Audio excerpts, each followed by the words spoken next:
silakan duduk, Bu. Ya, Sendirian aja, Bu. iya Bu, soalnya suami saya lagi kerja Bu. Baiklah, Bu. Perkenalkan, Bu. Saya Dida Welwana. Ada yang bisa saya bantu, Bu? Begini Bu, saya mau ber-KB, tapi saya masih bingung alat kontrasepsi apa yang baik buat saya Bu.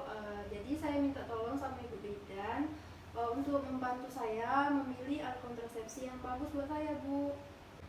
Baik, Bu. Sebelumnya boleh saya minta biodata Ibu terlebih dahulu? Iya boleh Bu. Dengan Ibu siapa ya, Bu? Bu Siska Bu. Ibu Siska ya. Nama suami Ibu? Randy Bu. Randy. Umur Ibu berapa ya, Bu? 23 tahun Bu. Kalau suami Ibu? 24 Bu. 24. Ya. Pekerjaan suami Ibu? Guru Bu. Guru. Kalau Ibu sendiri? Ibu rumah tangga Bu. Oh, ibu rumah tangga. Alamatnya di mana ya, Bu? Di Timur Indah Bu. Timur Indah. Ya.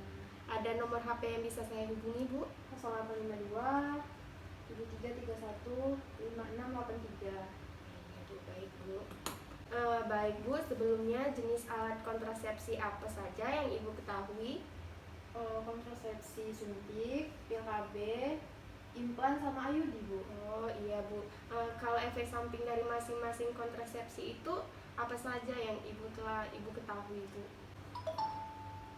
Saya dengar-dengar Bu, kalau KB suntik itu membuat tidak haid. Terus kalau pil bisa menaikkan berat badan Bu. Itu saja Bu yang saya ketahui Bu. Iya, baik, Bu. Sebelumnya Ibu sudah pernah ber-KB, Bu? Belum Bu, baru mau mencoba sekarang. Soalnya saya baru melahirkan anak yang pertama Bu, 1 bulan yang lalu. Oh, anak yang pertama ya, Bu. Iya, Berarti Bu. tujuan Ibu yaitu untuk mengatur jarak kehamilan berikutnya ya, Bu? Iya benar sekali Bu. Apakah Ibu ada riwayat penyakit keturunan seperti darah tinggi, penyakit jantung, seperti itu, Bu? Alhamdulillah nggak ada Bu.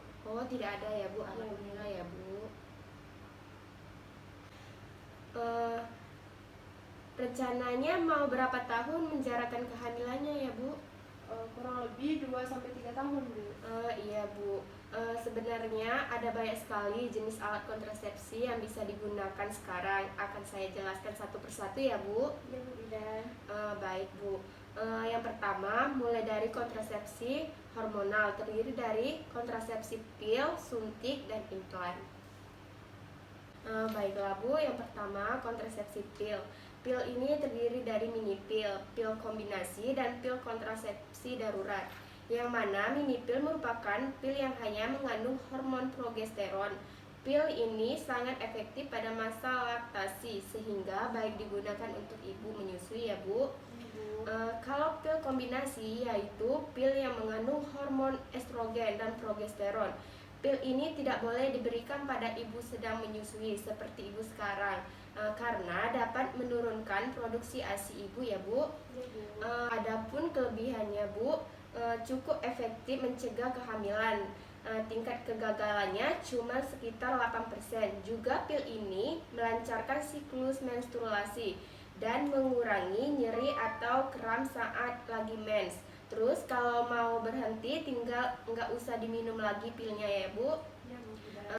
Kedua, pil ini tidak boleh digunakan apabila dicurigai hamil, mengidap penyakit hepatitis, riwayat penyakit jantung, dan kanker payudara. Dan kekurangannya, jadi lebih nggak efektif kalau telat minum. Kalau mau efektif sebaiknya diminum setiap hari di jam yang sama. Kalau sampai telat atau lupa nggak minum, terus ibu berhubungan intim kehamilan, jadi lebih mungkin terjadi ya, Bu. Iya Bu. Selanjutnya efek sampingnya tidak ada pendarahan, mual, pusing, atau muntah ya, Bu. Iya Bu Bidan. Kemudian pil kontrasepsi darurat yang mana merupakan pil yang bisa digunakan pada saat berhubungan intim tanpa pengaman. Pil ini mengandung levonorgestrel, ada yang sediaan 1 pil dan juga ada sediaan yang 2 pil ya, Bu. Untuk sediaan 1 pil biasanya harus diminum dalam waktu kurang dari 72 jam setelah berhubungan intim tanpa pengaman. Sedangkan untuk sediaan 2 pil, pil pertama harus segera diminum dalam 72 jam pertama setelah berhubungan intim, dan pil kedua diminum 12 jam setelah pil pertama ya, Bu. Perlu diingat, pil kontrasepsi ini hanya untuk kondisi darurat, bukan pil yang bisa diminum terus-menerus dalam waktu yang panjang. Apakah Ibu sudah mengerti sejauh ini? Alhamdulillah Bu, sudah mengerti Bu. Bu, saya lanjutkan ya Bu. Ya Bu Bidan. Kemudian KB hormonal, selanjutnya adalah KB suntik. KB suntik ada dua macam, ada KB suntik yang 1 bulan dan juga ada KB suntik yang 3 bulan. KB suntik 3 bulan biasanya mengandung hormon progesteron, cocok untuk ibu yang menyusui. Sementara KB suntik 1 bulan mengandung kombinasi hormon progesteron dan estrogen, dan tidak cocok untuk ibu menyusui karena dapat menurunkan produksi ASI ibu ya Bu. Kelebihan dari KB suntik ini karena bisa bertahan 1-3 bulan. Tidak perlu diingat-ingat harus minum pil KB karena nanti akan dibuatkan catatan kepada ibu harus suntik lagi. Jadi cocok untuk orang yang suka lupa minum obat. Kalau mau berhenti tinggal nggak usah suntik KB lagi dan tunggu sampai prode suntik selesai.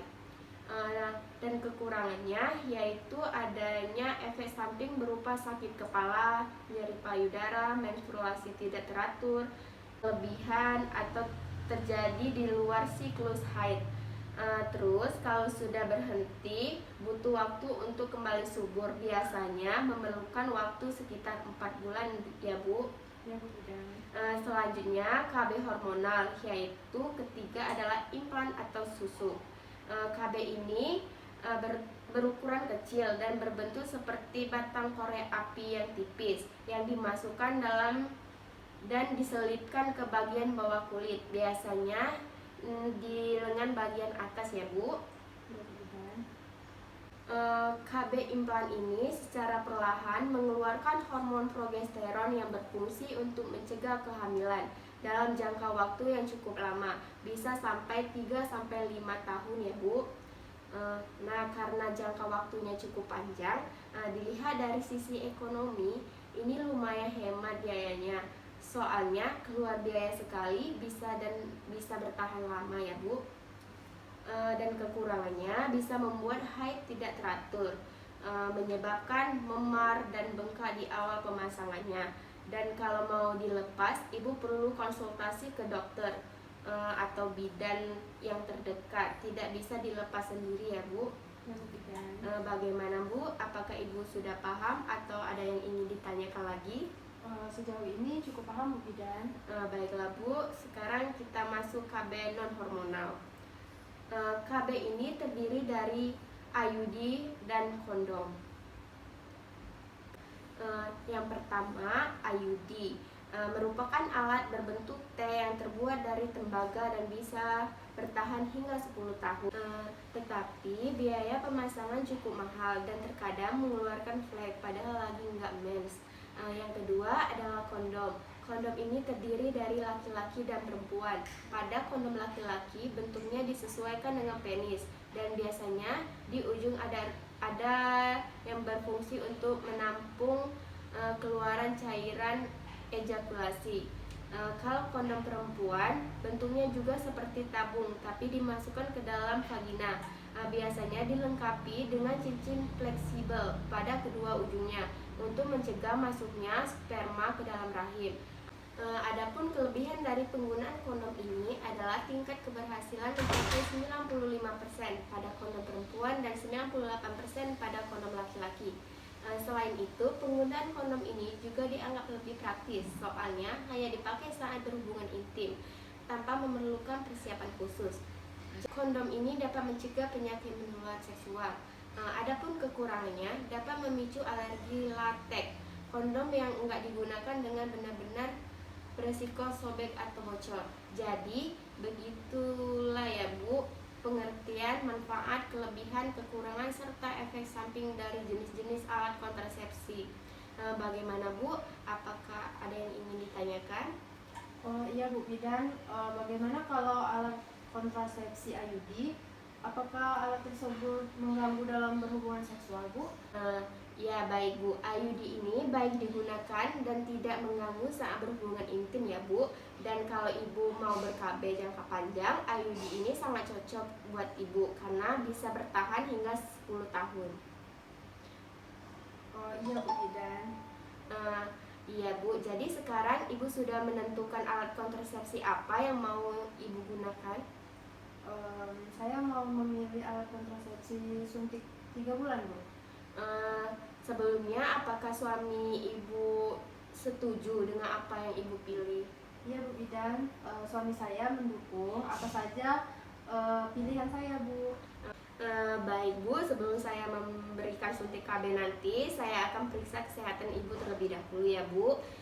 Dan juga periksa apakah Ibu hamil atau tidak ya Bu. Iya Bu Bidan.